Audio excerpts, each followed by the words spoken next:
কলিকালে এরা মানব দেহ পেয়েছে, আর ভগ্ন কলিকালে মানব দেহ করার পরেও এরা ভজন করছে না, এরা কৃষ্ণ নাম করছে না, কৃষ্ণ গুণ কীর্তন করছে না। এরা যে কোন নরকে যাবে তার কারণ ঠিক না, হারিয়ে দিয়ে দুঃখ ভোগ করছে। আর এই দুঃখটা কতদিন না, অনন্তকাল ধরে এই দুঃখ ভোগ করতে হবে।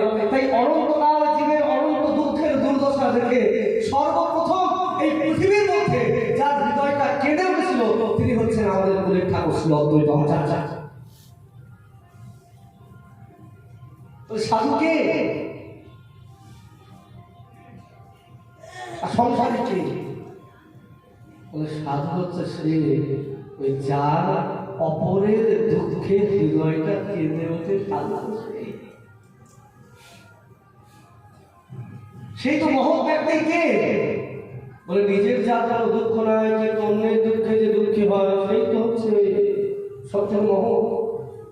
এমন মহৎ কে আছে আমরা আচার্য ধামদের মধ্যে, যার হৃদয়টা সর্বদাই কৃষ্ণ নামানন্দে, কৃষ্ণ প্রেমানন্দে, কৃষ্ণ গুণ কীর্তন আনন্দে বিভোর হয়ে আছে। তার মধ্যে কি আর দুঃখ আসতে পারে? তার মধ্যে দুঃখ আসতে পারে না।